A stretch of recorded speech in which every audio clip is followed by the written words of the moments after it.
Kim Toulouse, Present. Clay Thomas, Here. Christina Hill. Here. Lee Lawrence, Here. Brad Stanley. Here. We have a quorum. Thank you, Madam Secretary. Mr. Lawrence, could you lead us in the pledge, please? I pledge allegiance to the flag of the United States of America and to the republic for which it stands, one nation, under God, indivisible, with liberty and justice for all. Thank you, Mr. Lawrence.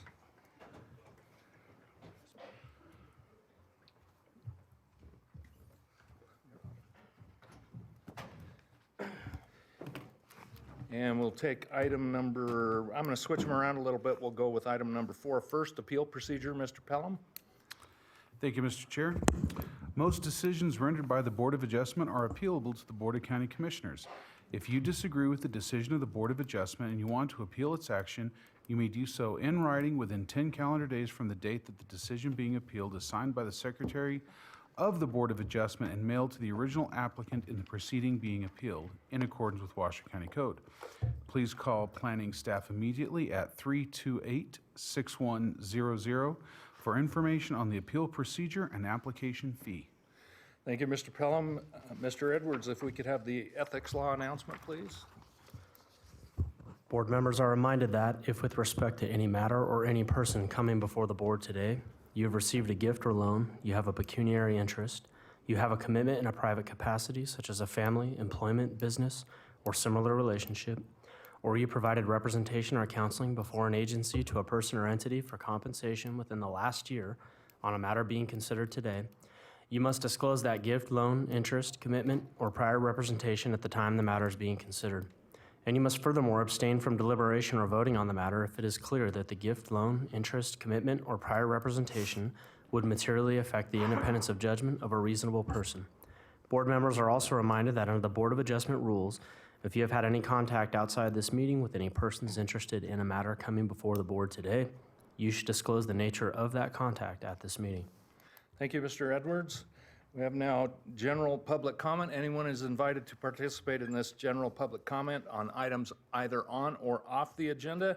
Action will not be taken on any matter raised during this public comment period until the matter is specifically listed on an agenda as an action item. Madam Secretary, do we have any public comment at this time? We have Kathy Brandhorst.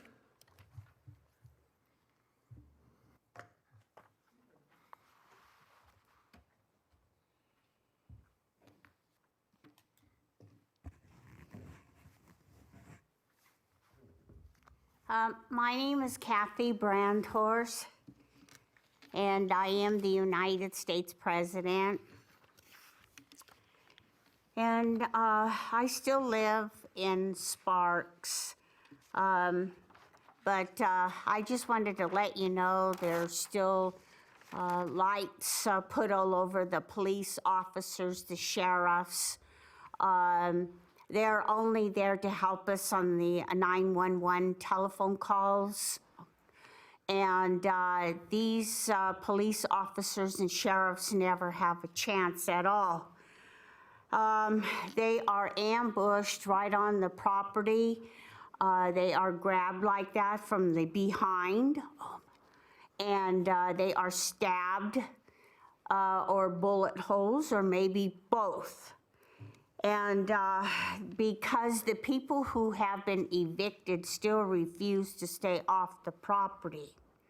Now, there was a gentleman who was stabbed to death and bullet holes, and he is also a police officer, but they found his body 1 month later.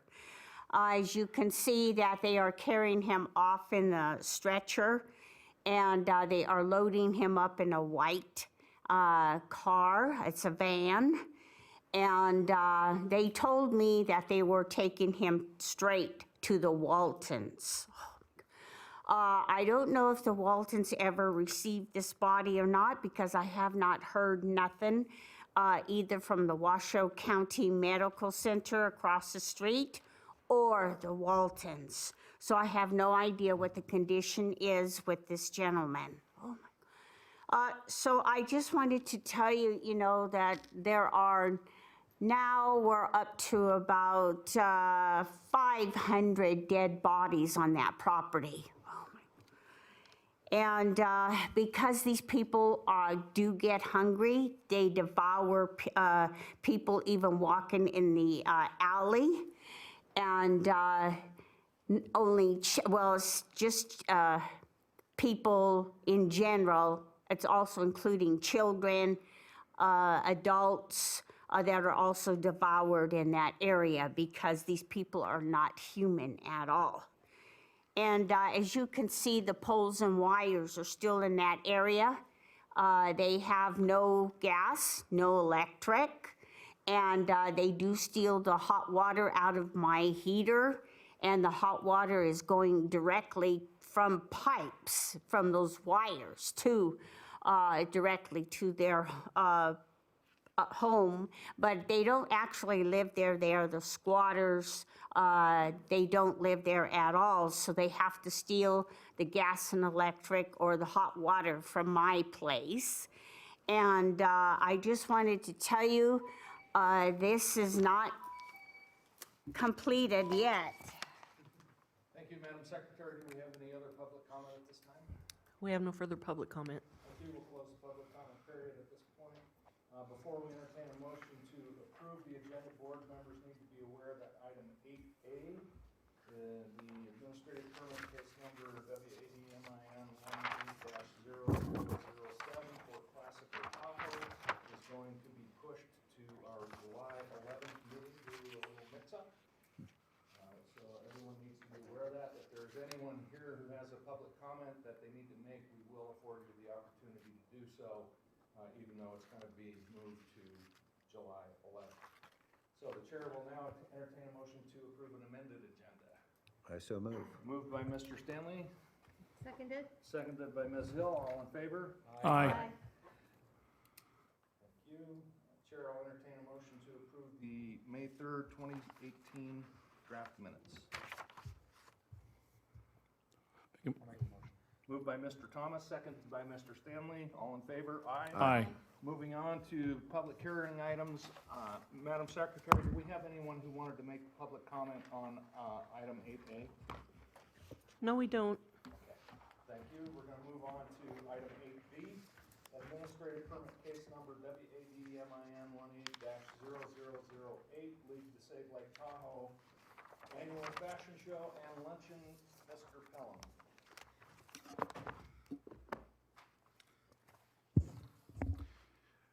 Good afternoon, Mr. Chairman. For the record, Roger Pelham with Washoe County Planning and Building Division. Administrative permit WADMIN 18-0008 is for a one-day event put on by the League to Save Lake Tahoe. It is a luncheon and fashion show. The applicant anticipates approximately 650 participants and an additional 225 staff to be present. The zoning is low-density suburban, that's one dwelling unit per acre. This happens on the beach adjacent to Lake Tahoe, across a couple of parcels, and both of those property owners did sign the application request, of course, so they're in favor of this. The address is 1047 Lakeshore Boulevard. I would note, however, that parking will not take place there. They've made arrangements for parking to be at the college and then use a shuttle to get everybody down to the event site. This is the event site as shown on this vicinity map here. So between Lakeshore and the shore of the lake. This is a photo. This is kind of looking east along the beach, and there you can see the dock going out to the right, and that will show up on the site plan. But it's really right on this beach area where the event will take place, which does include the erection of several tent structures. Each one of those structures does require a building permit for that temporary structure. The applicant has provided copies of contracts for security, fire and EMS, sanitation, trash removal, liability insurance. Again, parking won't be on site, that'll be off site. There will be amplified sound, but during the event itself, which is several hours during the middle of the day, so it won't be early morning or late at night. Setup has been conditioned not to take place before 8 a.m. and ending before 7 p.m. that is actually set up and tear down. This was noticed in accordance with the requirements of the Development Code. Here you see the notice map. This went to 39 of the surrounding property owners. This was considered by the Incline Village Crystal Bay Citizen Advisory Board on the 7th of May. They did recommend approval with very little discussion. So the reviewing agencies are listed within the staff report. We have included all the recommended conditions of approval. None of the reviewing agencies recommended denial. The findings are listed here. They are also listed in your staff report with comment from staff. It is my opinion that each of these findings can be made. The site is suitable. This has actually taken place in this location previously. The applicant wasn't aware that they needed this outdoor community event license. Now that they're aware of it, they're coming in and complying with all of the requisite codes and policies. So with that, I am recommending approval, and I am available for any questions that you might have. The applicant's representative is here today. Thank you, Mr. Pelham. Do any board members have any questions for Mr. Pelham? Ms. Hill? I'm assuming there's also going to be a shuttle between the parking area and the event. Yes. Okay. I believe it's actually several. I believe they have, well, it's actually in the contract, which is one of the attachments to the application itself. They actually have several at one point when it's really busy, and then fewer later on when it's not. Anyone else? Roger, how many parking spaces are there at SNC, Sierra Nevada College, do you know? 300. 200? 300. 300, okay. You're on top of it, Ms. Hill, thank you. To Ms. Hill on that one. That was just a question I needed clarification on. 299. Okay, 299, all right, cool, thank you. Any other questions for Mr. Pelham? Thank you, Mr. Pelham. Is Thank the you, sir. applicant here, and do they wish to speak? Yes. Step right on up, you don't... Now's your opportunity.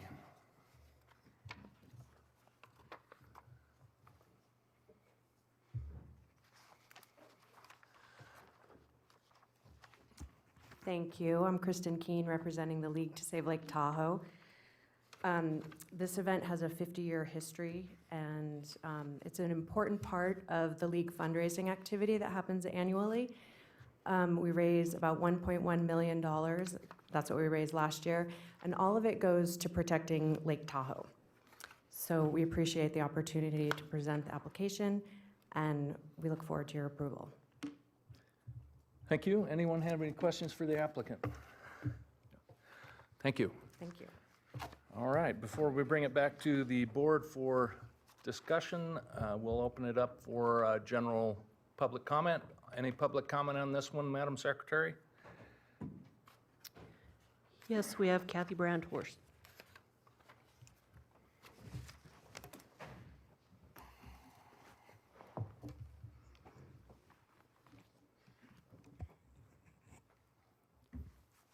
My name is Kathy Brandhorst, and I am the United States President. I just wanted to let you know that it's very hard for people to get event business license or associated license conditions for classical Tahoe and outdoor concert event. Most of these people are on death row, and they cannot get no business license, and they cannot get associated license to run this event. So there has been bombs set near Virginia City again, and they are getting very scared that these people are still alive and still setting bombs in that area. And it is a beautiful beach, too. I just wanted to let you know that the 500 participants and spectators, you're not going to get that many at all. I just wanted to tell you, you know, how I feel about this. And it's not going to be really held in the Incline Village either. because they won't allow them inside the Incline Village without the business license or associated license conditions. Because they have no license. How could they get in for an event? And it says spectators during any 1 3-day event period. You're not going to get that either because it's not going to be allowed when you can't get the event business license. So I just wanted to let you know that these people are not associated with the license conditions, and if you do approve it, you have a disaster again in the area. And I was watching television, and another bomb was set near Virginia City. Because remember, when you are evicted, you don't like that idea when other people are finding out, do you? No, you don't. And the evictions are growing in that area because you never pay your rent. You never pay nothing. And that's causing a lot of problems by setting a bomb in the area where you were living. Thank you, Madam Secretary. Do we have any other, I'm sorry about that, any other public comment? We have no further public comment. Thank you. We'll close public comment, bring it back to the board. Before we discuss it on the board, are there any disclosures by board members? No disclosures. Discussion? Seeing no discussion, the chair will entertain a motion. I'll make a motion. Ms. Hill. I move that after giving reasoned consideration to the information contained in the staff report and information received during the public hearing, the Board of Adjustment approve administrative case number WADMIN 18-0008 for League to Save Lake Tahoe and an outdoor community event business license application and associated license conditions for the League to Save Lake Tahoe annual fashion show and luncheon, having made the 4 findings in accordance with the Washoe County Development Code, Section 110.808.25. I further move to authorize the Director of the Planning and Building Division to issue the business license when all pre-event conditions have been satisfied. Thank you, Ms. Hill. We have a motion. Do we have a second? Seconded by Mr. Stanley. All in favor? Aye. Motion carries unanimously. Thank you. Moving on to item 8C, special use permit case number WSUP 18-0006, Arrow Creek Middle School grading. Ms. Olander.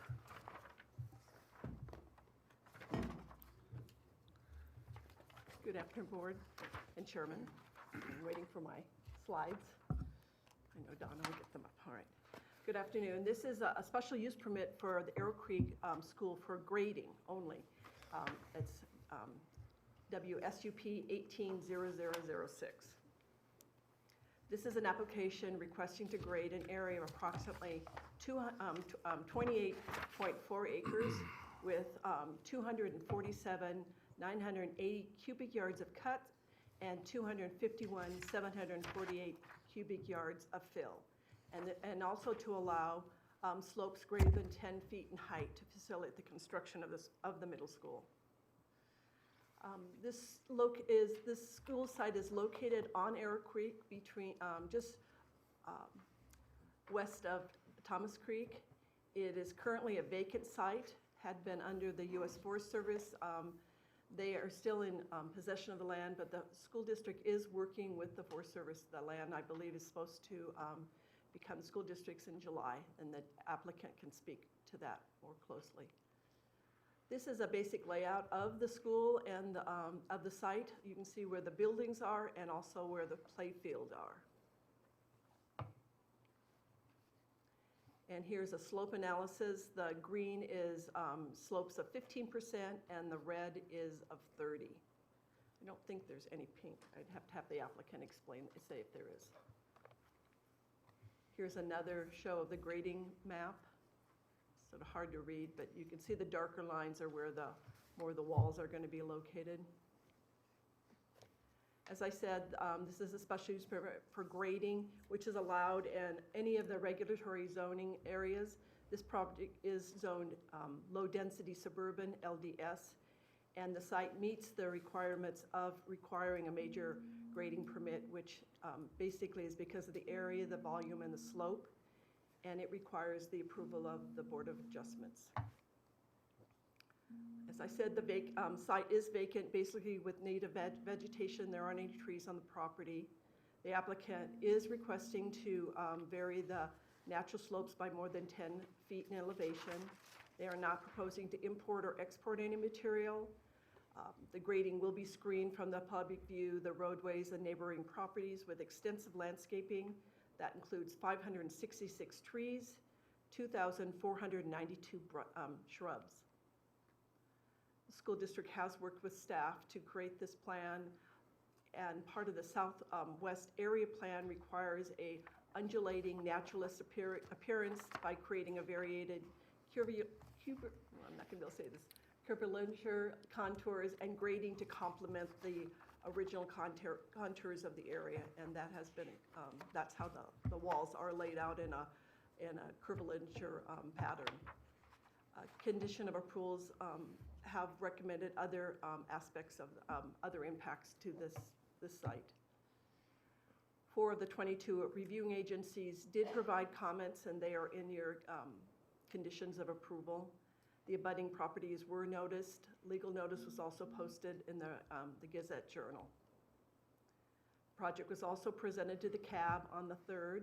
There were numerous questions. Again, this is just a grading permit, so that had to be explained that it's just a grading permit and there's certain limited areas that we can address. But the school district was very, very good, and they addressed some of the traffic and the dust control views from the existing homes and the water runoff.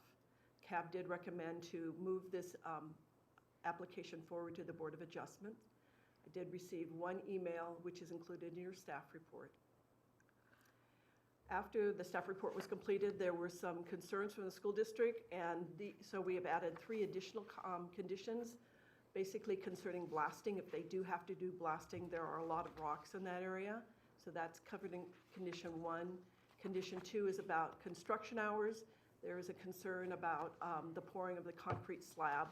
Because of humidity issues, it has to be done quite early in the morning, so they were asking for a condition that they would submit a plan when they become aware of when they're going to have to be pouring the concrete, and that will be submitted to the planning and building director for her approval.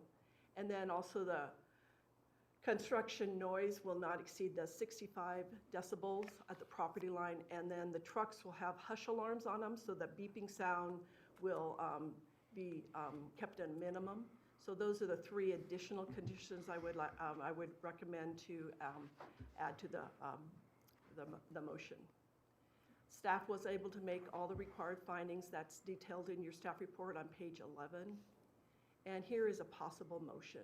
Again, I've highlighted in red that we would like those 3 additional comments move forward to. And I'm available for any questions. Thank you, Ms. Olander. Does any board members have any questions? Mr. Stanley? Yes, Planner Olander, you mentioned blasting, which was new, and sound requirement of less than 65 dB at the perimeter. What is standard for, how much of a reduction is that, given the circumstance, if any? So the 65 is the standard. We request and require that there's nothing more than 65 at the property line. Because of the location of where they're possibly doing the work, we're not anticipating that that will be an issue. The location of the walls are of some distance from the residence, so we're not anticipating that. The blasting, like I said, it's possible they won't have to do blasting, but it's just in case. And it's likely because all the rocks are out there. There's a lot of rocks, and in one of the conditions, we've asked that the rocks be preserved as best they can on the property.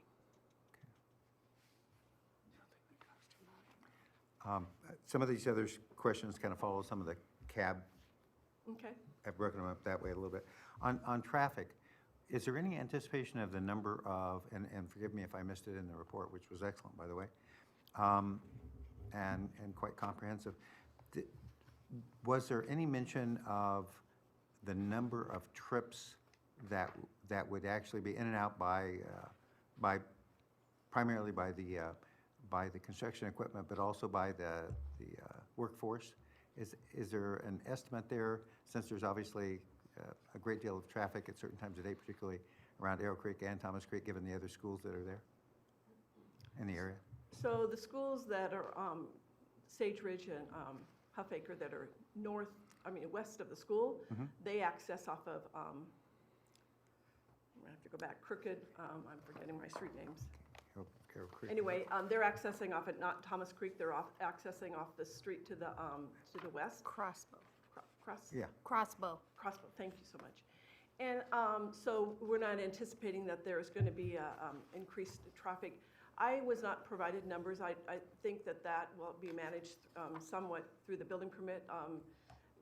There's some construction trucks and so forth that are going to be anticipated, but nothing that, as far as I was given any indication through our engineering department, that would be significant enough to require a traffic study or anything like that.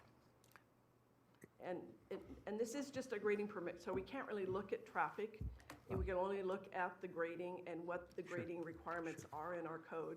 Like I said, this because of the what they're proposing to do there, it does meet our major grading requirements. Right. And that's what we can look at.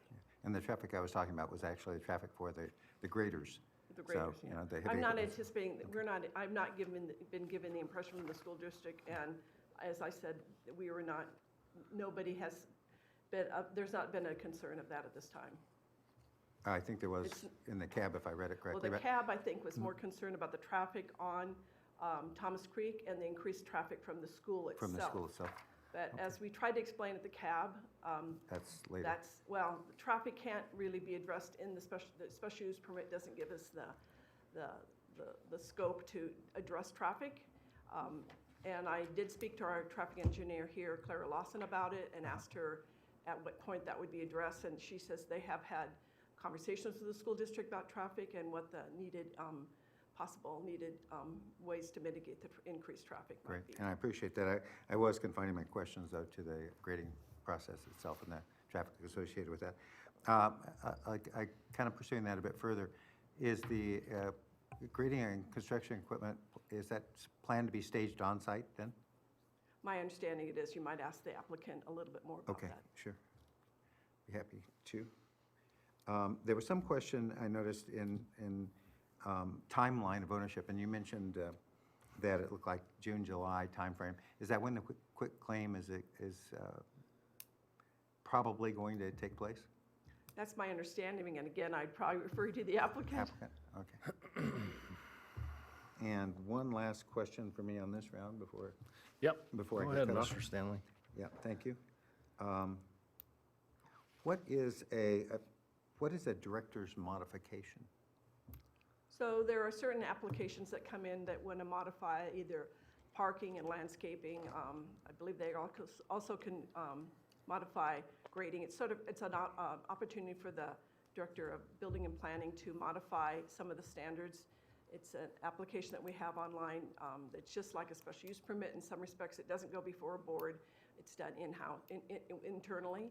And so we go through the same kind of staff report that you are presented with the special use permit, but it's just to address those type of issues that they want to modify maybe the landscaping because, it's on a golf course or in the mountains or things like that, or the parking standards don't really fit their type of use. They might be a different type of use that we classify one way, but they really don't create the type of traffic that we have listed them under, so they don't have, parking, excuse me, so they don't have to require as much parking, or maybe they need to require more parking. Excellent, thank you. Thank you, Mr. Chair. Anyone else? Seeing no further questions, is the applicant present? Do they wish to speak? Thank you, Ms. Olander. Good afternoon. For the record, Angela Foos with Loomis and Associates here today on behalf of the school district. I do have a quick PowerPoint presentation, and then I will open it up to questions. Thank you. So as Julie mentioned, this property is currently owned by the Forest Service. We are currently in the process of taking over control, and that's done through a process called the Education Land Grant Act, and that is pretty much the ability for the Forest Service to give land to school uses. So this is going to be property that's deed restricted only for the use of schools. There was a question I think that came up at the CAB, can any other use go on here? The answer is no. It has to be specifically used for schools. We will have that process completed most likely by July. We're kind of at the very end of it now, and it's anticipated to be official in the June-July timeframe, barring no other changes. As Julie mentioned, this is just a special use permit for grading. School uses are allowed per the code, and so we don't trigger any other specific special use permits or variance requirements related to the school itself. But through this process, we did have to get a grading, special use permit for the grading. Julie showed this slope map. The majority of this site has some slopes that are in the 0 to 15%, and then a little bit in that 15 to 30%. So we tried to make sure that everything we did fit in with the site as it exists today. So we tried to minimize the cuts and fills, and that played into how this site was designed or created. We went back and forth on a couple different issues on how to site this school, and there were some big things that played into that consideration. One of them was the existing fault lines. And you can see on this black and white map, those long curvilinear lines are where we have the anticipated fault lines. So we wanted to make sure that we sited the buildings away from those fault lines. And again, we tried to look at the existing topography within this 30-acre area and made sure that we sited the building where it had the least impact related to grading.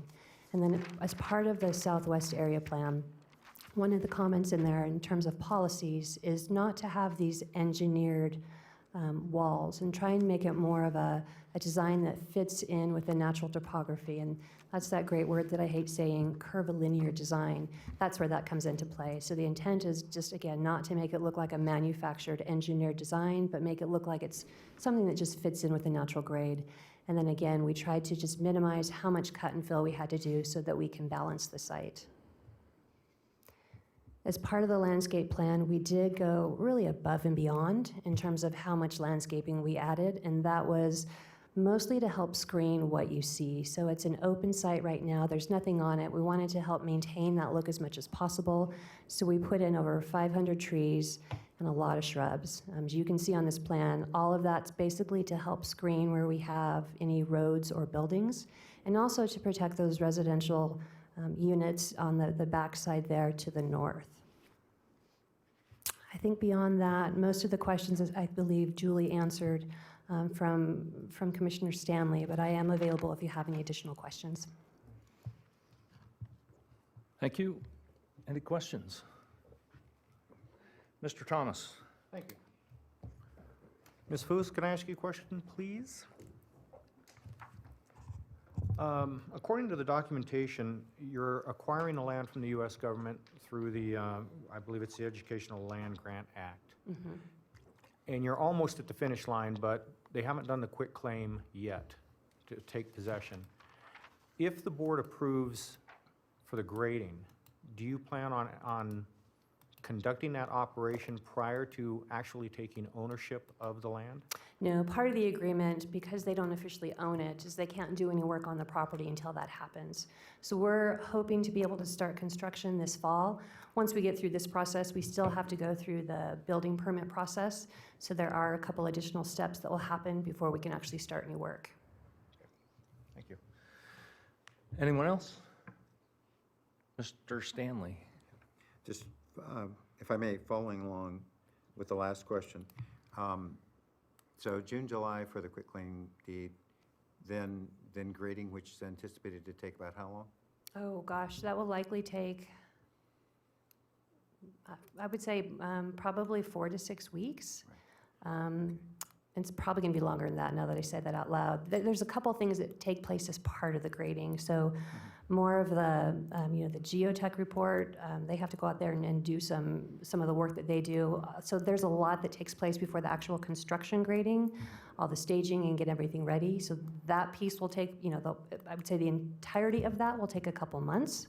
And then by the time they can actually go vertical, the idea is to go vertical before we actually hit winter, because you want to be done with the grading and moving up before we start getting snow and rain.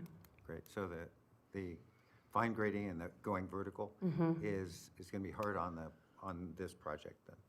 In other words, it'll be right afterwards? There won't be any dead time in there between? No, the grading? intent is, yep, once we get the go, to go and just move forward as quickly as possible. Yep. Thank you. I have a couple of questions. You mentioned an anticipated fault line. What do you mean by anticipated fault line? Is Well, there a fault line or not? Yeah, so when we look at the data, there's kind of two ways to look at fault lines. We look at the data, we go back and review what existing information is out there now, and that tells us where fault lines are probably located. Once we actually go out and do the geotechnical work, we can identify specifically where those fault lines are located. And you can develop around fault lines. They are all around this area. I mean, we have houses on fault lines, so it's not a situation where just because you have a fault line, you can't develop around it. But we cited the school specifically, knowing where those fault lines are located, and then once we actually go in and do all the trenching and the geotechnical work, we'll be able to specifically understand where it's at, and so if we need to move a building 10 feet, we can do that. Okay, so it's not a named fault like the Mount Rose fault or the Genoa fault? Or, No, okay. no. Do you know what type of fault it is? I mean, is it a strike slip fault or I couldn't tell you. any idea how deep it is? No, we'll have that information once we do the geotech report. Okay, thank you. Any other questions? All right, seeing no further questions, thank you very much. We'll open it up for public comment. Madam Secretary, do we have any public comment? Yes, we do. First, we have Craig Meckley, followed by Fahad Arif. So as your name is called, if you'd step right up, and the second name, if you could come to the front of the room and be ready to step up, that'll kind of speed things up a little bit. Thank you. And just identify yourself for the public record, and the floor is yours. Thank you very much. My name is Craig Meckley. I've lived on my property for 35 years. We abut the north property line of the site.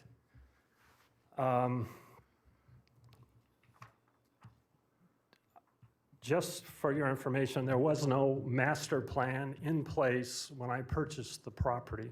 My legal team told me to make you aware of that.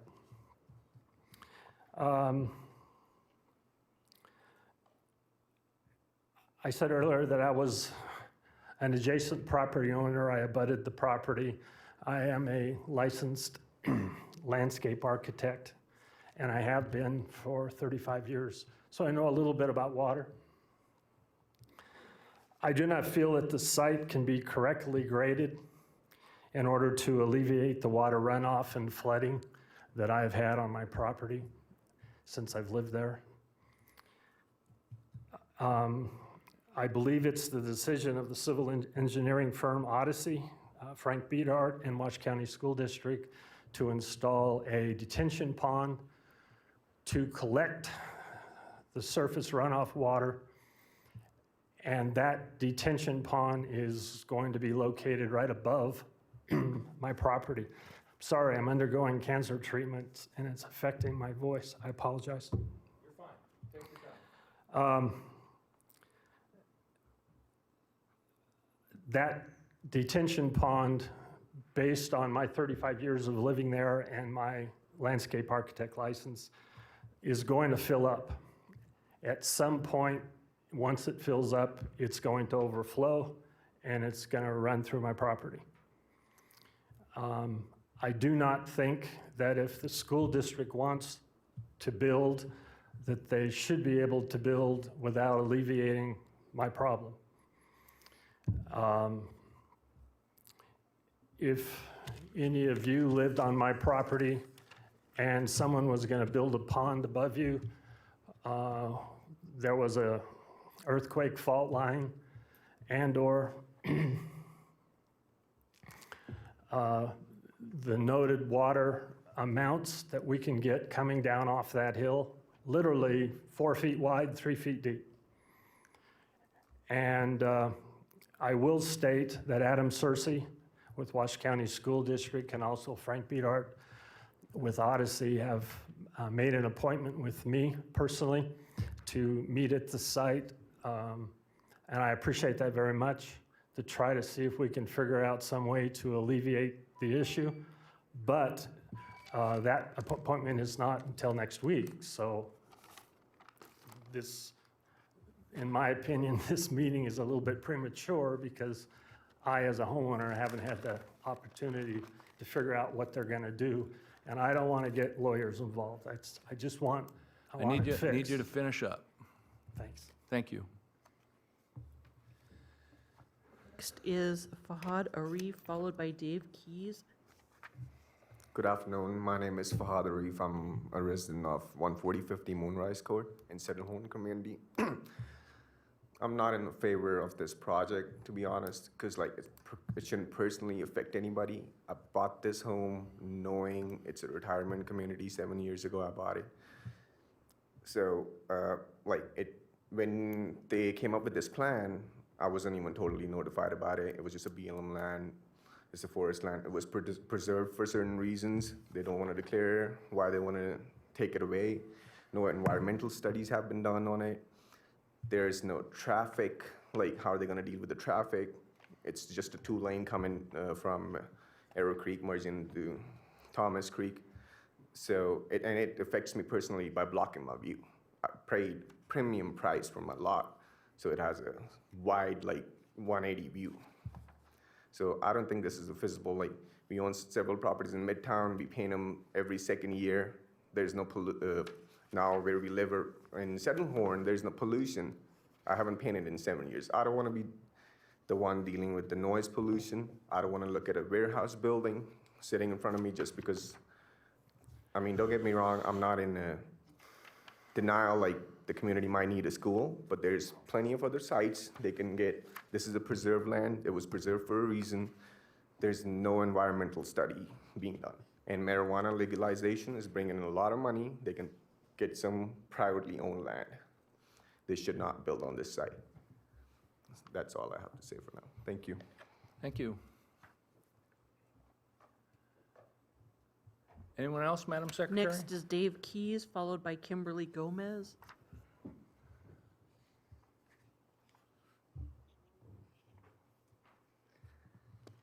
My name is Dave Keyes. There's been almost no public scrutiny of this plan since the date stamp on it of February 12th. It should have been disclosed and viewed publicly at a Forest Service meeting for that exact purpose held on February 22nd. WCSD's concealment led the Forest Service to evaluate an obsolete plan beginning at that time. Your board should not be led into the same error. There's no rush to approve the plan at this point. Forest Service transferal is not likely to occur until the end of June or July. Drainage, parking, and traffic issues still remain unresolved. You deserve to be given a realistic and rational plan for your decision and should insist on any changes being in place rather than promised by WCSD.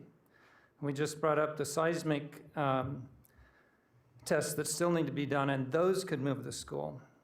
So I view this plan as preliminary and incomplete, and I suggest some sort of delay. I'm not against the school, but a delay by your board until WCSD can establish ownership, complete their seismic trenching, and bring the school to a functional level with sincere and thoughtful planning. I have spent many hours at DePoli during 8 months of trying to convince WCSD planners of workable solutions to both parking and traffic. DePoli Middle School is the model for this school, so that's applicable. And it's been in existence for 14 years. We should learn from those mistakes. but instead we're creating some even worse errors with this plan. Some of these fixes may involve grading changes, which again might apply to your approval. Those need to be addressed before approval, as does the drainage issue that Craig Meckley just mentioned. And if that has not been resolved, but it's going to be addressed, I would like to see the same level of priority to traffic and parking. Two critical safety items. First is the small 16-space parking area in front of the school. This is the hub of the school, the preferred parking area for the school's 17 8th grade teachers, and the sensible parking location for many necessary visitors. It's likely to be the future single-point entry location for the entire school. But 16 already filled spaces, backed by a retaining wall, show negligent disregard for any emergency situation at the school. That retaining wall needs to be adjusted to the southwest and parking there increased to about 100 spaces. Direct access via Arrow Creek Parkway would finally give the school the emergency capability that it needs, but it has been ignored by WCSD since 2016. The Washoe County engineer also fails to see that reasoning. Thank you. Thank you. Next, we have Kimberly Gomez, followed by Laurel Santos. Hi. Washoe County School District has not been factual throughout this process. Ma'am, could you identify yourself for the record Please first? forgive me. Kimberly Gomez. Thank you. Washoe County School District has not been factual throughout this process, and we're concerned that they will not be fully transparent as to their presentations in the future. Following are examples that we have personally experienced. October 11, 2017 meeting, promises were made by the school district that the school layout was totally open and subject to change, and they intended to work with the residents, and that no money research had been done or spent up to date. Subsequently, it was discovered that a complete grading plan had been prepared by Odyssey Engineering dating back to March 2016, 19 months prior to the October 11th meeting. Obviously, their claim of no money or research was a blatant lie, misrepresentation. In the application to the Forest Service, the school district made false statements. In an attempt to get the entire 60 acres, they added 2 facilities to simply use up and obtain the full 60 acres. In doing so, the school district knowingly violated federal and state law. At the February 22nd meeting, Washoe County School District submitted to the public a grading map, which was supposedly a true representation of the proposed layout. Although they knew it had already been radically changed as shown on a new grading plan dated February 12th. And yet, Washoe County School District did not disclose this until May 3rd at the CAB meeting. This is not the way a public school district should operate when building this will severely impact the local residents. And now the Washoe County School District wants us to trust them when they tell us not to worry if there is not enough planned parking, that they can just park on the streets. This is unbelievable to me. The school district stated they did not wish to use Arrow Creek, a spacious 4-lane plus divider street, as a way to divert traffic. Instead, they plan on using a restricted 2-lane sloped road with a fire station on the corner, narrow bike lanes, and an evident dangerous blind spot. This is where they have placed their ingress. This is an accident waiting to happen. You have the responsibility, please, of representing the residents of Washoe County. But how can you do that when you are not given the true facts and in their entirety, and only told what Washoe County School District wants you to hear to forward their agenda, regardless of the impact of their community? Just yesterday, some residents found out by Julie Olander that the planning and committee was already transferred, she told these people, in 2012 to the school district, and that the public does not have to be notified. These meetings have been just there to placate us. Thank you. Next is Laurel Santos, followed by Mary Love. Good afternoon. My name is Laurel Santos, and I live at 13205 Thomas Creek Road. I live 3 houses north of the proposed property. I'm also the Meckley's neighbor. One of my concerns is the traffic. I live just north of the school on Thomas Creek. It's a 2-lane road, and was just echoed by the previous speaker. The main entrance is on a blind curve when you're going up that hill. You make that turn, it flattens out, and then shortly up the road there is a fire station and a 4-way stop sign. I like everybody echoing here. I don't understand why Arrow Creek was not a proposed entrance. The road comes up, it parallels Arrow Creek. It almost goes right next to Arrow Creek, and then it goes back into the school. I don't understand why we can't use a 4-lane highway there, 4-lane road with some turning lanes to alleviate some of the traffic concerns there. Also, I live right on Thomas Creek. Nobody obeys the speed limit. I witnessed cars going at least 40, 50 miles an hour up and down that road. We have speed bumps that are very small. Cars go right over the top of them. They do not even pay attention to them.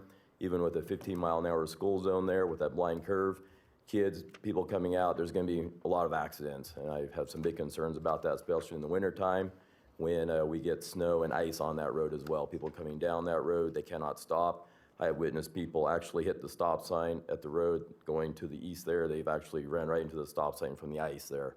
So these are some of my concerns. The other concern I would like to bring up is the water runoff issue that was also brought up. The last big storm we had up there with the flooding issues, water did come down to the west of our property, right next to the Meckleys. It came down, it was a river. It came down on Companion Court, and I've got photographs that I can share with you and some video. It came down Companion, and my neighbor across the street to the north, his house is actually lower than the road, and I ran over there. We got 2x4s. We had to make a dam probably about a foot high to divert water from going into his garage. It was that bad. It was a regular river going down. So I would, Mr. Meckley has invited me to go to the meeting next week with him on next Thursday, and I'm going to walk the property line as well. My property is a little bit higher, so I don't get the water runoff, but it is a very big concern. And the other one that I would like to bring up as well is when I saw this posted, and you say it posted in the Reno Gazette Journal, I noticed it was actually noticed in the Arrington paper out in Arrington, Nevada, which I thought was really odd. So even though it was Reno Gazette Journal owns the Arrington paper, I understand why we weren't noticed here in Reno, so we knew about this. It was pretty much after the fact that it's been posted, when we got the letter, that we knew that this was even taking place. And the last thing I want to talk about is the Forest Service guidelines. When we had the meeting down at the library, it was brought up that these guidelines they found were outdated, and it seemed to me by the representative of the Forest Service that once they were outdated, they threw those out, didn't use those guidelines, and they went ahead and improved the process going forward for the land transfer. Thank you. Thank you. Next, we have Mary Love, followed by Kathy Brandhorst. Hi, I'm Mary Love. I am the Meckleys' neighbor, right to the west of them. So I'm the other family that's right behind where this school is going to go. Every time we see the layout of the school, it changes, and I'm going to only address the fact of the grading. The grading from what was just presented could have elevations of 10-foot high walls of dirt. And that is on top of probably my property has to be at least 15 feet below where the land flattens out on that ridge. So it's already 15 feet above us. That dirt's going to go another 10 feet. They won't tell us, or they haven't yet informed us, where the land actually will settle out at. So we don't know whether it's going to remain at 15 feet.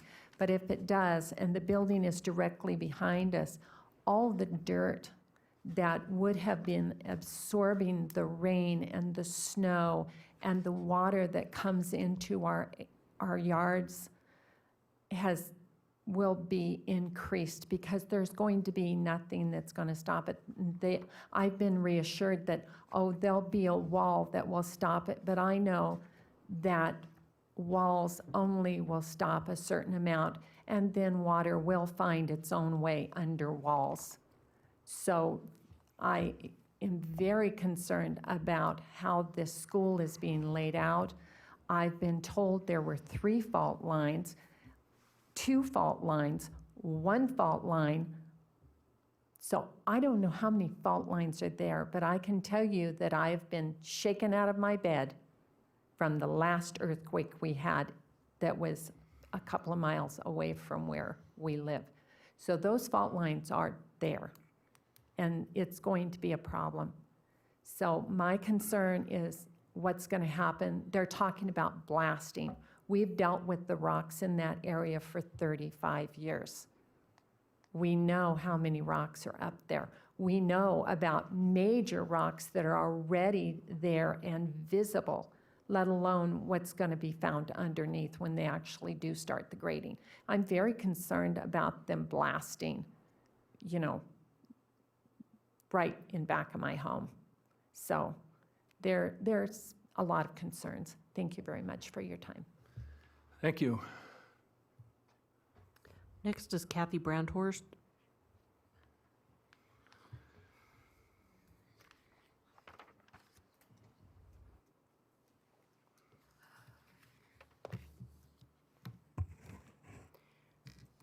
My name is Kathy Brandhorst, and I am the United States President.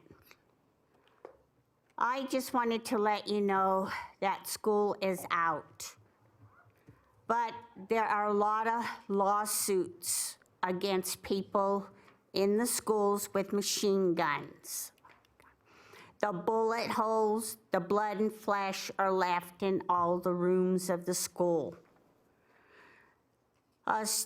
Teachers are fewer because they can't tolerate the fact that the students are dead. Prostitution is also in the schools.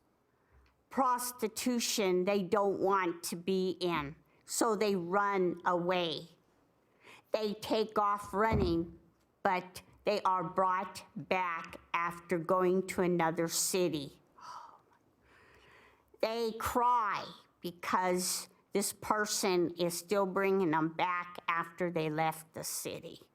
They do not want to be in prostitution at all, but they are forced into it. If they don't, they get whipped, bullet holes, stabbed to death. Their bodies are so mutilated, you can't even tell that it is a human. Also, if you are going to build a school, they're not protected at all. Where's the security? Where is the police? Who's going to support the school?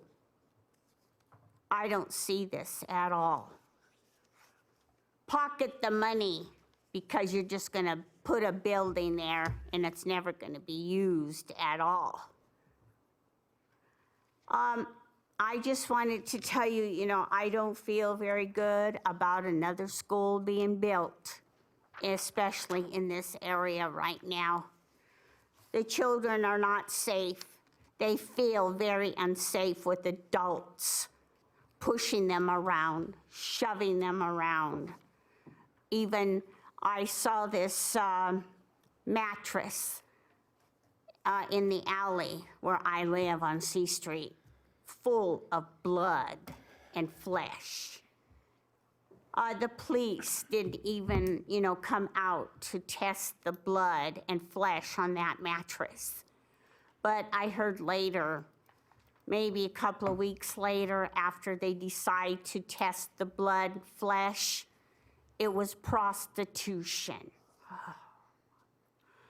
So I just wanted to tell you there's going to be more lawsuits against the person who is doing this.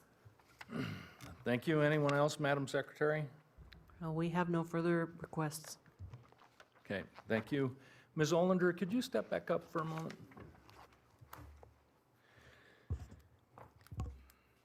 Ms. Olander, could you explain the noticing process and how it works in a nutshell, and tell me if this project was properly noticed in accordance with Washoe County Code and guidelines, policy guidelines? So it's special use permit, and NRS, Nevada State revised statute directs us on how to notice. So let me grab my report real quick.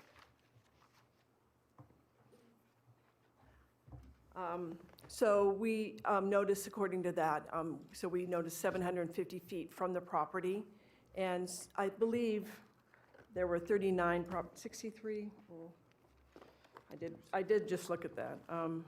It's in your staff report, I believe, Exhibit B, maybe it's C.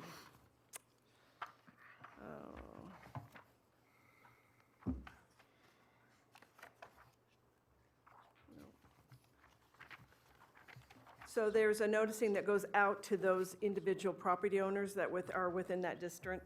67 parcels were noticed, and then also we noticed through the Reno Gazette Journal. So I'm not sure about the Yarrington. I would have to do a little more research to find out how that possibly happened. That happens through our admin staff. They send those notices out to the Gazette, and then the Reno Gazette is then supposed to post them in the paper. Thank you. Anyone have any other questions, further questions for either Ms. Olander or Ms. Fuss?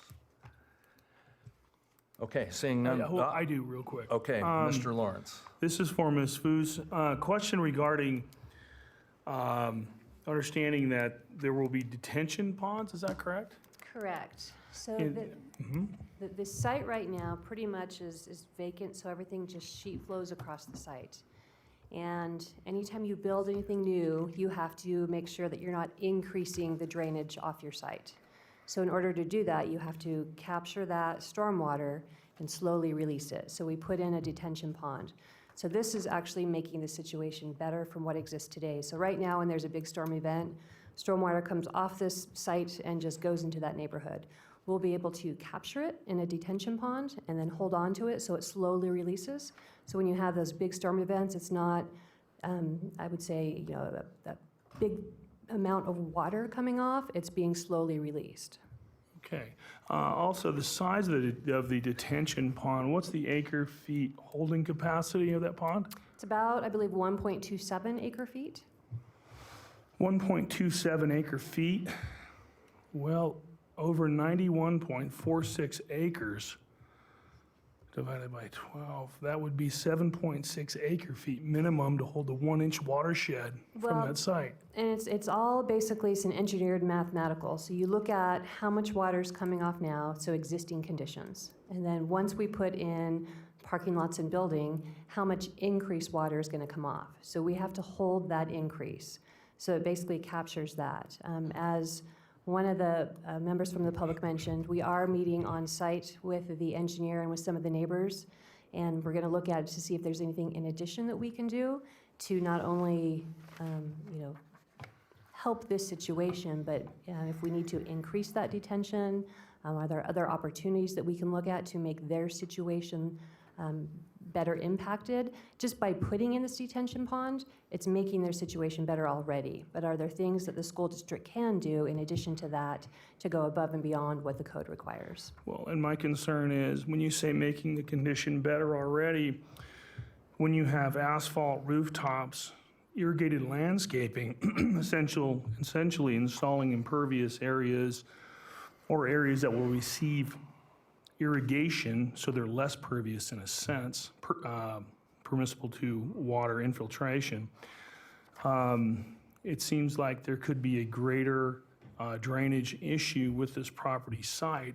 And as I say, if you received 1 inch of rain on maybe a second-day storm, which I have seen, let's say the first day you get 1 inch of rain and by some chance a thunderstorm burst occurs and you get 1 inch the second day, there's going to be a tremendous amount of runoff that, to me, a basin only holding, I think you said 1.2 or 1.3 acre feet of water would be insufficient for that, in a sense, emergency event, and the people below would be subject possibly to flooding.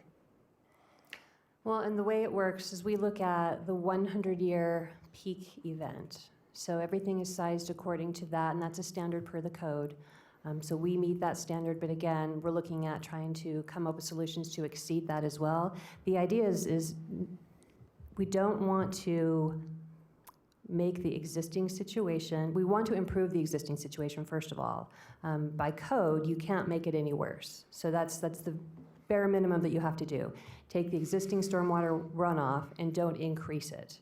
But because, again, we have the ability to kind of work with the neighbors, understand that drainage, they've given us a little bit of anecdotal stories about what happens, where the water actually goes when it floods. We know it just goes across the yards. That's an existing situation that we can help to make better. We are working with the county staff on this, the engineering staff, as well as the neighbors. So we're trying to come up with solutions that make their situation better. And again, we can't take what's there now and increase it. So given that as our base, we're looking at what else can we do to make it even better for those neighbors. I understand. Just my concern is I would question the engineering logic behind suggesting that the retention area be less than, say, 7.5 acre feet. That's my opinion, and thank you, I appreciate it. Yeah. Thank you. Hey, Mr. Stanley, who's your question for? It could be, I think, initially for Planner Olander. Okay. And then we can go from there. Julie Olander, Planning. I just wanted to add, for Mr. Lawrence, there is a condition that engineering's put in your conditions of approval that address the 100-year flood, and it's a condition I under engineering, which then they also have condition K, which also talks about the detention. So, excuse me, J, that talks about the detention. So both of those elements will have to be addressed. So we're very concerned about any kind of runoff. We don't want to see any water crossing property lines. Engineering staff is very diligent about watching those things, and so they have added conditions into the special use permit that cannot happen with this project. Thank you. Just want to add that in. Yes, Mr. Stanley. Yeah, Thank you. Mr. Stanley, go ahead. Thank you very much. Just following on to Mr. Lawrence's question, does that mean then that once on site, and if it's if the math that we just heard appears to hold up, that retaining pond area can be made larger if necessary? It will have to be made to whatever size it needs to be to meet the conditions that our engineering staff is requiring, so there is no water runoff. As Ms. Fuse explained, we don't allow that to happen. That's not something that can happen in any project. We don't want water crossing property lines. So engineering is very diligent in watching that, and they will make sure when the grading permit comes in that all these conditions that are in this special use permit, all of us have put conditions in the special use permit, that those conditions are met before the building permit can be signed off. So that project will not move forward unless all those items have been addressed. Okay, excellent. And this is a question, if I may, of process. In our neighborhood, my personal neighborhood, area where I live, we had the Devontae Ranch High School that I think was developed over 2003, 2004, something like that, Mike. And there were a series of charrettes with a funny spelling that were quite informative in terms of drawing 120, 150 people and engineers and all the best and brightest from planning and Washington County School District. And it was, therefore, the project, give or take these things, turned out to be quite a success. Was there ever any, there seems to be less communication here. Was there ever consideration of having a charrette process, or is this project on such a tight time frame that was not a consideration, or why is the communication different than at least my experience of what it normally has been? So the Nevada State Legislature has changed the process and how schools can move forward, and there is no entitlement procedure required of them anymore. So at this time, we don't have anything for public schools where previously we had to do a special use permit. So a school came into an area, we would have a special use permit, and the school district could carry on charrettes or whatever, and the county would also have meetings with the neighbors and so forth. That is no longer required of us. Because of that change, we can only review for things like grading, and basically it's a more streamlined process for the school district so they can move forward. Maybe some people think on it too quick a track, but that's what the legislature deemed to be appropriate, and that's the situation we're in at this time. So that's possibly one of it. Maybe the school district wants to speak to it.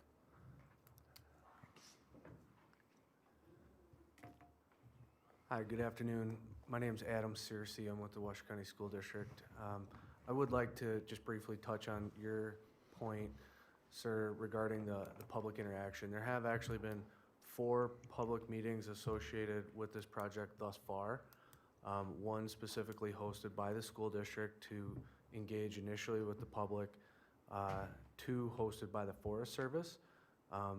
Quite a bit of process related to acquiring this property, as well as the CAB. I'm counting the CAB meeting as well in this. This particular school is based off of, if you're familiar with the DePoli Middle School. So, you know, in the case of North Valley's, or pardon me, Demonte Ranch High School, it was a new design type. So the design is still being finalized, but the fundamental model for the school is basically going to be a replica of DePoli. So once we acquire the property from the Forest Service and it is a little more certain that this project's going to move forward, we intend additional public meetings, not only to communicate, but to solicit input and make this the best project possible. But I think that's what I wanted to contribute. Thank you very much. Go ahead, Mr. Stanley. And one last one, and this might be for Ms. Fuchs. Since there's some ambiguity in terms of ownership and time frame and so forth that's coming up, what is, and I think I've asked you this before on another occasion, what is the downside to continuance? The downside continuance is these schools have a very tight timeline, and so everything is kind of factored in. Knowing how long it would take to get through the Forest Service process, we intentionally submitted this application to the county when we did, so that we could be at this point in the process. Again, there's a lot that still has to happen before they can actually put a shovel in the ground. So fast forwarding this to another month or another month means that everything else slows down by a month and another month. And at the end of the day, you know, the key is we got to get grading done before the winter comes. If we miss that window, that's going to be a problem. The other end of that is we want to be able to open in August of the year when we're ready to start opening. So every incremental, you know, couple months or month that you miss has a huge impact at the end of the line. Thank you. Thank you very much. Anyone else? Okay, thank you very much. We'll bring it back to the board for discussion. And I just want to remind the board members that what we are considering is a grading permit. We're not considering traffic issues. We're not considering all of those other issues. I have a great deal of sympathy and empathy for the neighborhood and the neighbors, but what we are considering is a grading permit. That's what's before us. So we'll open it up for discussion. Yeah, and I want to piggyback on that real quickly from the legal standpoint. And not only is that what you're considering today, but you're not allowed to consider the special use permit requirements for the project itself, being the school. That's the product of the ordinance that was enacted in response to the legislative changes that were discussed earlier. The cities and the county went through a process of creating an ordinance so that it would be uniform throughout the area. And I also wanted to add that Mr. Pelham and I have been sort of tearing through the development code, and then I looked up the NRS chapter regarding noticing, because there was a point made about noticing being done in Mason Valley. And I don't see anybody, I haven't heard anybody here from Mason Valley today really interested in the outcome of this grading permit. I'm not sure what happened with that. There's an RGJ heading on that document, which you can see in your packets. And then there's some reference to the Mason Valley News being out there. The good news with respect to all that in terms of noticing is that there are no newspaper noticing requirement provisions in Article 810 for this special use permit or in NRS 278.315, which is the governing statute for special use permits. So the noticing that was done is the mailers that were sent out to the people within the noticing radius. There you go. Thank you, Mr. Edwards. Mr. Chairman, may I make one statement? Mr. Pelham. I would just like to clarify one thing that was said. Ms. Olander said that we don't allow water to cross property lines. That's really correct in that we don't allow any additional water. Okay, that's where the code is. The situation as it exists can be maintained, it just can't be made worse, so we don't let any more water. So just wanted to clarify that. I think it was said, but perhaps a clarity was needed there. Thank you, Mr. Pelham, for that point of clarification. Thank you. So bring it back to the board for discussion. Somebody want to go first? Mr. Stanley, we'll Sure. start with you. Sure. Great project, hard to complain about having more schools. The price of the land seems about right, and that's obviously a driver. Back timing from when will we have the kids in school makes perfect sense. I still have a problem with the hurry-up mode, but maybe that's just the way life is, and the new statutes dictate that. But the idea of agreeing to something before it's owned still strikes me as peculiar. That's one that I'm wrestling with now. Thank you. Anyone else? I think it's a great project. Thank you, Ms. Hill. Mr. Thomas? Thank you, Mr. Chairman. I do understand why we are here, and it has to do with the grading, and we cannot consider the other things. And that is through the Nevada legislature that has so decided the process of what we need to follow. But in so doing, I think that's a very myopic look at a total project. We're basing our decision based on a small portion of something that will affect the whole community. And I do understand that. But a couple issues I'm struggling with are one, Mr. Lawrence mentioned it earlier, and he is more knowledgeable in this area about the retaining pond and how large it would need to be so it does not affect the neighbors. And the other thing I struggle with is Washoe County doesn't own the land yet. So we're approving a grading permit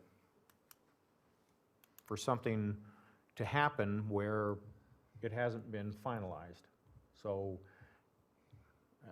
do we have the cart before the horse, I guess, is kind of what I'm struggling with on that. That's it for me. Mr. Lawrence? Yeah, just to kind of follow up with Mr. Thomas there.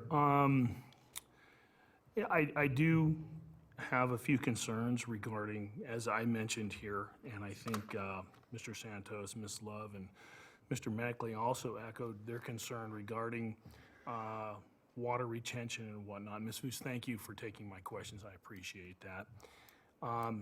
But as it was stated by Ms. Olander and of course Mr. Pelham, I'm not in a position to consider this process or this project based on personal concerns that I may have regarding the effects of that 100-year situation, which I don't know if it's going to happen tomorrow or in 100 years.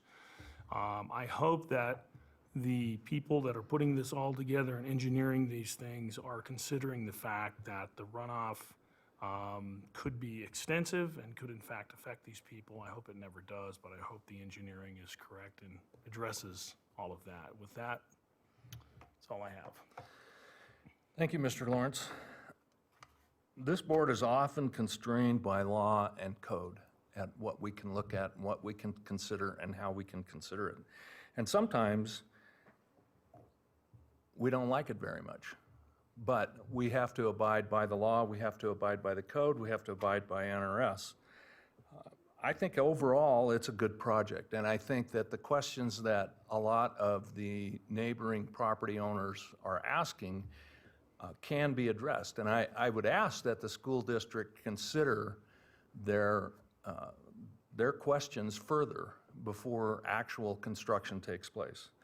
I too have a concern about the property not being in the hands of Washoe County at this point, but I've been involved in a number of these land transfers before, and they usually are pretty seamless.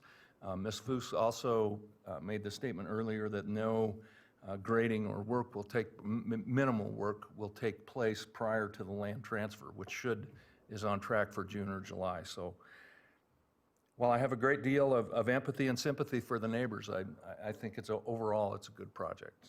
So the chair will entertain a motion. Ms. Hill. Thank you. I move that after hearing giving reasoned consideration to the information contained in the staff report and the information received during the public hearing, the Washoe County Board of Adjustments approved with conditions special use permit case number WSUP 180006 for Washoe County School District, having made all 5 findings in accordance with Washoe County Code Section 110.810.30. Could you name the 4 findings, Findings please? being consistency, improvements, site suitability, and issuance not detrimental. Thank you. Ms. Olander, can I have you step back up, please? We had a modification to the motion, didn't we? Somewhere did. along the line. So that the motion should read after the Washoe County School District, after the words Washoe County School District with conditions included in Exhibit A and the additional conditions as presented, correct? Correct. So Ms. Hill, if you could modify your motion with that language. Okay, thank you. Approval of Washoe County Special Use Permit 18-006 for Washoe County School District with conditions included in Exhibit A and the additional conditions as presented. Having made all 5 findings such as consistency, improvements, site suitability, and issuance not detrimental. Thank you, Ms. Hill. We have a motion. Do we have a second? I will second the motion. Okay, great. All in favor? Aye. Opposed? Nay. Nay. Nay. Motion does not carry. So we are denying the special use permit 3-2. Ms. Hill and Mr. Toulouse in favor. The rest of the board opposed. Mr. Chair, I do think for the record that there should be a motion to deny if that's what the board is going to do. That motion. Thank you, Mr. Edwards. You are correct. So that actually the motion will die and we need a motion for denial. Someone make that motion. Do we have that motion available here written up somewhere? You just use this if you want to, and then just say you recommend denial under whichever one you Okay. want. I would make such a motion. Do we need a second? Yeah, just read it with the word deny read the thing in there. Get it done. I move that after giving reasoned consideration to the information contained in the staff and information received during the public hearing, the Washoe County Board of Adjustments deny with. You don't need the conditions, just deny special use permit. Deny the special use permit, case number WSUP 18-006, Washoe County School District, having not made the appropriate findings with Washoe County Code Section 110.810.30. Mr. Stanley, I need you to be specific on which findings you could not make. All right, I believe we could not find, number 1, consistency, and number 2, improvements. Okay, thank you. We have a motion. Do we have a second? Second? Seconded by Mr. Thomas. All in favor?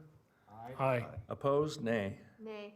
Ms. Hill and Mr. Toulouse are nays. The rest of the board is aye for denial. The special use permit is denied. Mr. Pelham, could you read the appeal procedure, please? Certainly, Mr. Chair. Most decisions rendered by the Board of Adjustment are appealable to the Board of County Commissioners. If you disagree with the decision of the Board of Adjustment and you want to appeal its action, you may do so in writing within 10 calendar days from the date that the decision being appealed is signed by the Secretary of the Board of Adjustment and mailed to the original applicant in the proceeding being appealed in accordance with Washoe County Code. Please call planning staff immediately at 328-6100 for information on the appeal procedure and application fee. Thank you, Mr. Pelham. Moving on to, that ends our public hearing portion of the meeting this afternoon. We'll move on with the item 9 on the agenda, chair and board items, future agenda items. Anyone have anything? No. Nope. Yeah, I'll go back to that under chair items. Seeing none, item 9B, request for information from staff.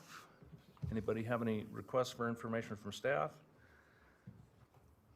Seeing none, directors and legal counsel's items, report on previous Board of Adjustment items. Mr. Pelham, do you have anything for us today? I have nothing to report on previous board items, but just a heads up that next month, your meeting will be on the 11th.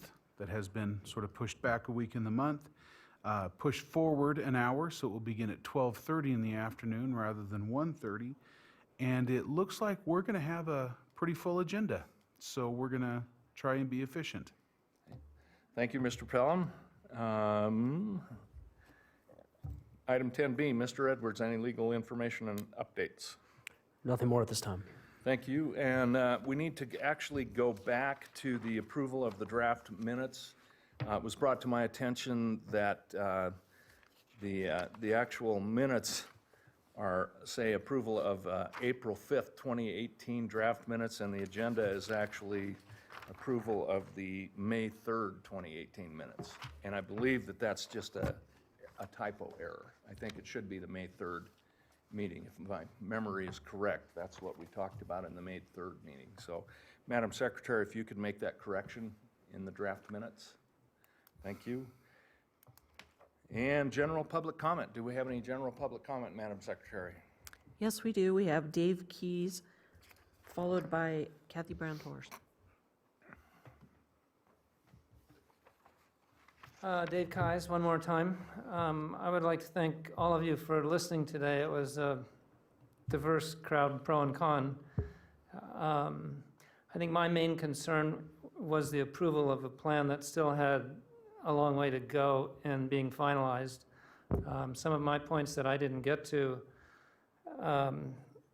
address changes that would affect the grading. And one of my problems in the past in talking to the school district is it's on a grading plan. We can't change it. And what you did today, and especially your comments, Mr. Toulouse, of these need to be addressed. And I will try again with the school district, but I may use your name again and say, this is what you're directed to do. You need to listen to these and consider them.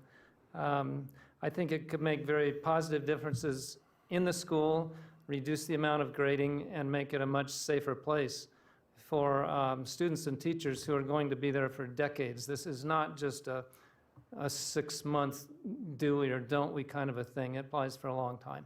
So thank you all very much. Thank you very much for your words. Thank you. Next is Kathy Brown-Torres.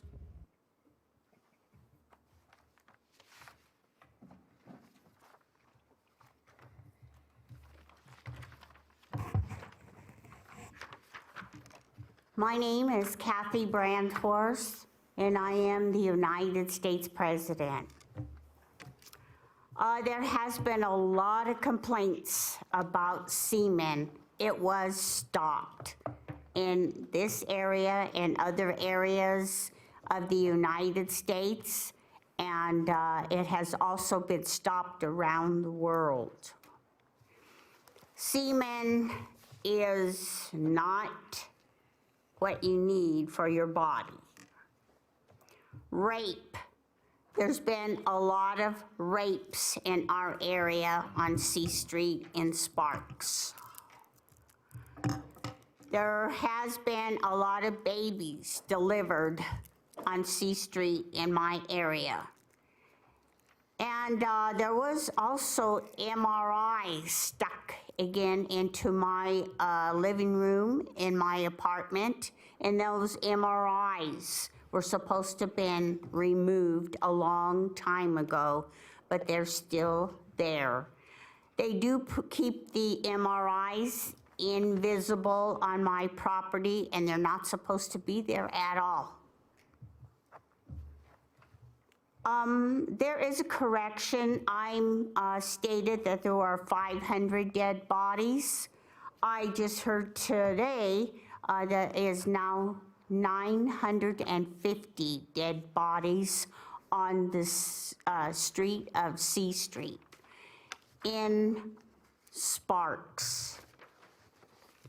So I just wanted to let you know that it is growing in dead bodies, and nobody seems to be watching that area at all to make sure that there's not any more murders taking place on the street. It is near Victorian, and Victorian used to be a very good area to live, but not anymore.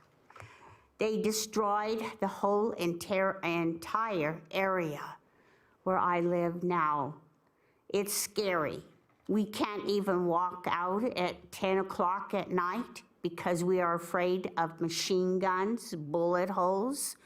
I just got another 15 bullet holes, so it knocked out my lung. So I just wanted to let you know that these people are desperate. If they want you dead, they will do it. If you are a victim, they will terrorize you even inside your home until you are dead, tortured. You can't, get away from this at all. I just wanted to let you know Thank you. We stand adjourned.